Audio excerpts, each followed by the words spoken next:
everyone, welcome back to my channel. So today I am going to be showing you how to carry yarn across your work.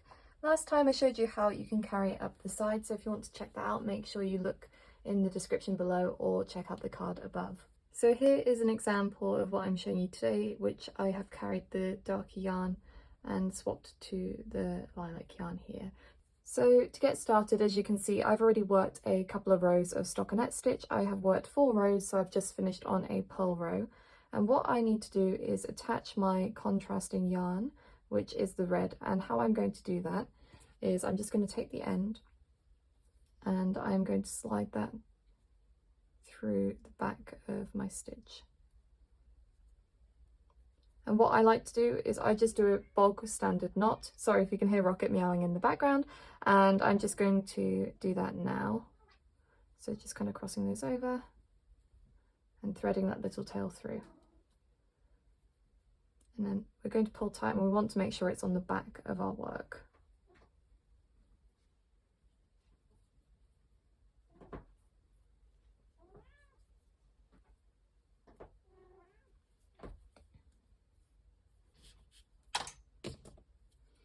So to swap to the red colour, what I'm going to do is simply keep hold of the pink and the red for the first stitch.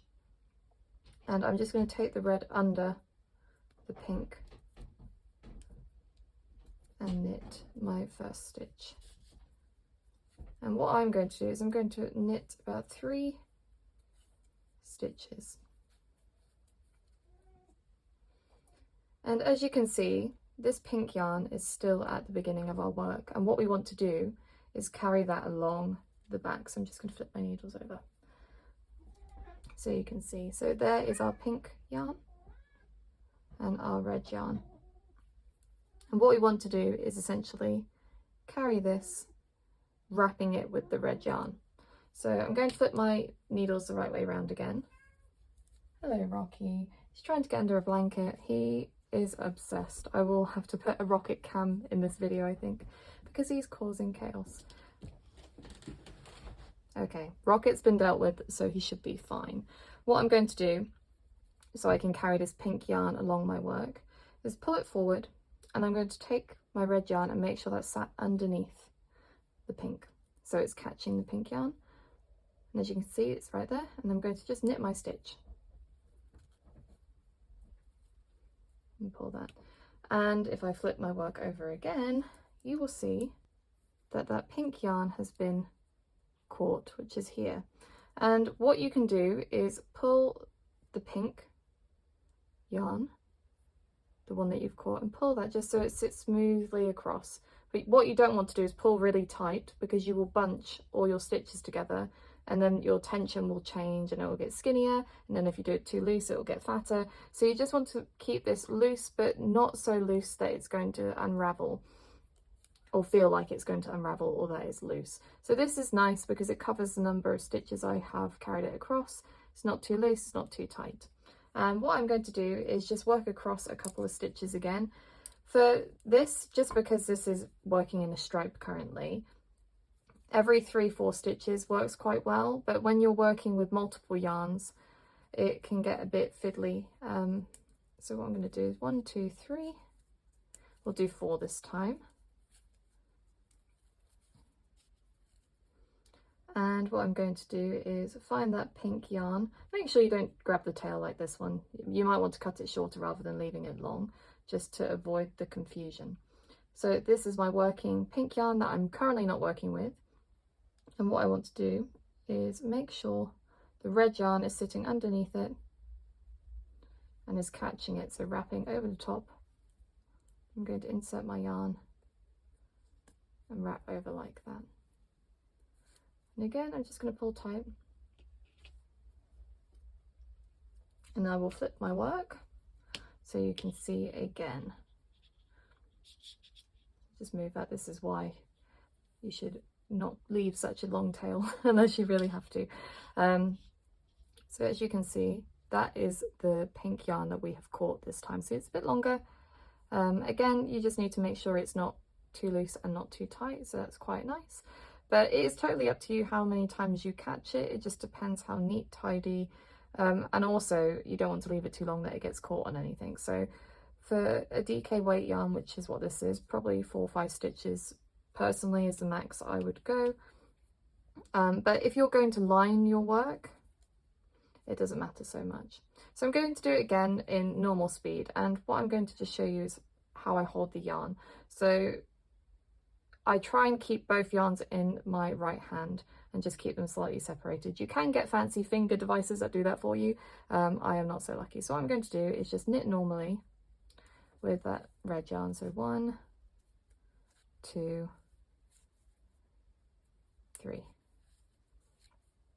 And I'm going to just wrap that red yarn underneath the pink over the top, and as you can see they're twisted nicely now, and then just work that red yarn like so, and again that has caught the stitch. So what I'm going to do is I'm just going to unravel this giant ball because I haven't left enough yarn loose. So 1, 2, 3, we'll do 3 this time, and again got my yarns. I'm just going to take that red one underneath the pink, catching it. You can hear that chaos, the cats are chasing each other like there's no tomorrow. And I am now on my last stitch, so what I'm going to do is just again wrap that pink into the red and knit that last stitch. This is probably the best way to keep it nice and tidy at the end of your rows, is just make sure you catch the yarn in the final stitch. So that is how you carry your yarn across. So I'm just going to flip that over so you can see. So as you can see here, we've got our little red yarn loops catching the pink. So you can see where we've left the shorter ones and the longer ones. So I'm currently working with the red colour, and what I'm going to do is just show you what it's like when you do it on the purl side. So what I'm going to do is just try and catch that pink yarn again underneath. So it sits. So what I'm going to do now is show you working on the purl side. So what I'm going to do is insert my needle, and I want to ideally try and catch this pink yarn. So I've got the red yarn underneath the pink. I'm just going to pull that first stitch. What I'm going to do is pull that tight and also pull the pink yarn a little tighter as well. And don't do what I've done and use a yarn that's not unraveled enough, because it just makes it a bit more difficult. So what I'm going to do is I am now going to purl a few stitches. So we'll do 4 this time.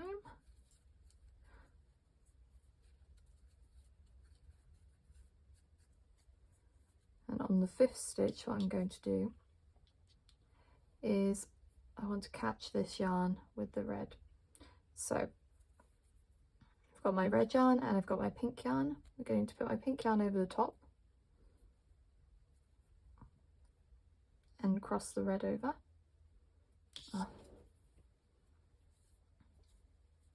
So I've got my 2 yarns here and I want to catch this pink one again. So what I'm going to do is take this red yarn and I'm going to go underneath the pink